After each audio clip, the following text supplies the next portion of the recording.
When I start shooting, all y'all gonna clear out. I recently decided to watch the original Star Wars trilogy. I went into the movie thinking that I've already seen these. I was like, oh yeah, let's go rewatch some classics. I've seen these before. And as I was watching it, I started to realize that I have never actually seen them.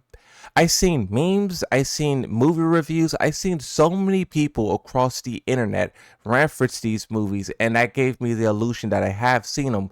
But sitting there watching the movie, I realized I never seen it.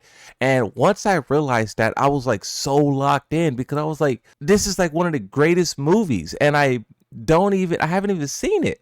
And when I was watching it, not only did I feel like I was watching a piece of history, not only did I feel like I was like watching a piece of like lost treasure, but I was also blown away by how good the movie is.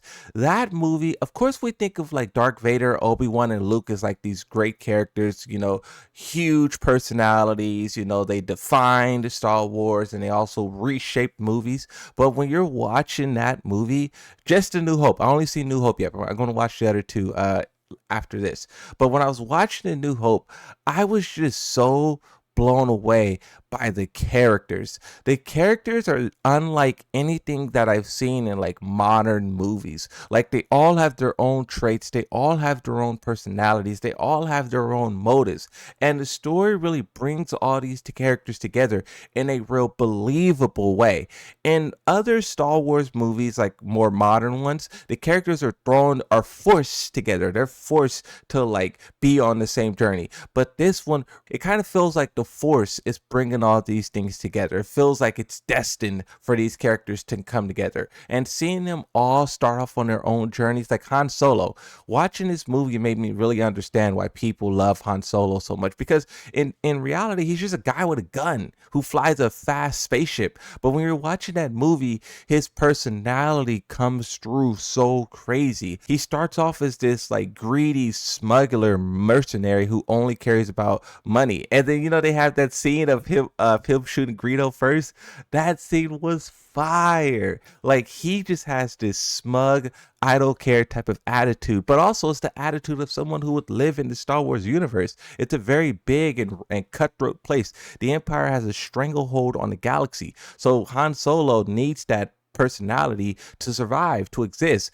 In the bar where Obi-Wan and Luke met him, 2 people died. 2 people. So it's like that's a very rough place, and you can see how Han Solo like is so in that world. Like when he meets Jabba the Hutt and Jabba the Hutt has all of his mercenaries, the way that he's talking to Jabba the Hutt, it feels like a real conversation. It's so interesting because when you watch that movie and you compare it to modern Star Wars and you see how all of the dialogue became so generic, became so over the top, became so Hollywood. Han Solo was talking a lot of trash, but it didn't come from like a joking way. It didn't come from like a hateful way. It came from like, this is just who he is. This is just what he does. This is the reason why I like watching older movies, is because they had a different attitude to them. They had a different like feeling to them. Now in movies, it's super like commercialized and the characters are superficial. When I was watching A New Hope, I didn't see Star Wars. I saw the vision of George Lucas. And when I see YouTubers talk about George Lucas this, George Lucas that, you kind of get what they're referring to because that movie has a certain type of feel. One of my favorite parts in the movie was when they were suiting up to fight the Death Star. So the Death Star, and this part was really crazy too. When you think about modern Star Wars, when the characters go into war, it's just like fast. It's like, boom, we got to go do this, we got to do that. Everyone get in their ships and they fly, and then bullets start to fly. But that's not what happened in A New Hope. In A New Hope, after basically they escape the Death Star, really they don't escape. Darth Vader let them go so he could track them to the Rebel base. They go to the Rebel base, and then the Death Star basically tracks their location and follows them, jumps to light speed. But then when they jump to light speed, they leave light speed on the opposite side of the planet. So there's a planet, and then the Rebel base is on the moon, and the moon is on the other side. So the Death Star has to orbit around the planet to get a shot on the moon so it could blow it up. And just that one thing alone was incredible, because in modern Star Wars, that never would have happened. Modern Star Wars, the Death Star either would have just jumped to the other side or it would have just flew around really fast. But in the movie, it was saying it's going to take us 30 minutes to orbit the planet. And that sense of scale is something that was lost in modern Star Wars. This universe is big. The galaxy is huge. The Death Star is massive. But even the Death Star takes 30 minutes to orbit a planet to get a shot on the moon. And during that 30 minutes, you have the rebels trying to come up with this plan of how they're going to, blow it up. They're talking about the reactor, how the hole is like 2 meters wide. And they're going through this whole, like, it felt like a World War II movie. It felt like Saving Private Ryan, like we were soldiers, because they really sat down, came up with a plan. But then after that, they started going to their spacecrafts. But it wasn't just like this get in and fly off. You can see how the whole base shifted in to go. Like they were all running around, grabbing helmets, grabbing gear. They were fueling up the spaceships. I have never seen that in Star Wars where someone is physically putting fuel into a ship. Just that whole entire, like, let's prepare for battle was really cool, because it just made like everything feel more real.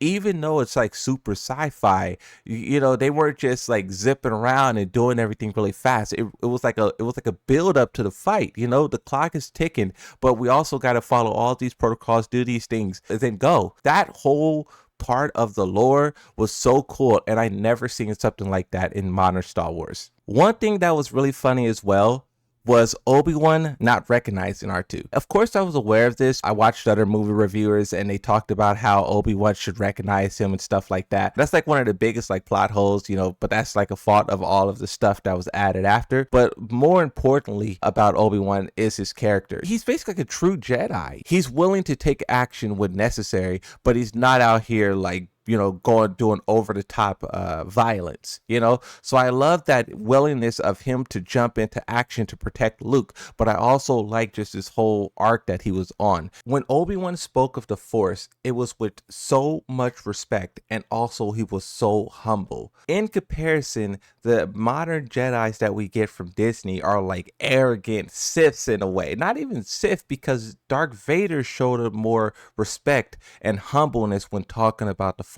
The Force was something that was to be cherished, was to be respected. And I feel like that has completely been lost with modern Star Wars. They treat it as like a powerful weapon, and it's something that works for them and not them working with. In modern Star Wars, people use the Force. They don't let the Force guide them. And that's the difference in The New Hope and what Obi-Wan is just saying about it. They really built out this world and all of these different creatures that lived within it, and they did it in a believable way. There's rivalries, like Greedo, like there's Boba Fett. The characters from Princess Leia to Luke to Obi-Wan to Tarkin to Darth Vader, all of them come together in a way to really make you believe in the story, make you believe in the journey. Seeing how great this movie is, it made me miss the fact that we don't have Star Wars today, but also understand how far the Star Wars of today has fallen. I don't know if Disney will ever be able to reconjure that spirit, because it was never their spirit, their magic to begin with.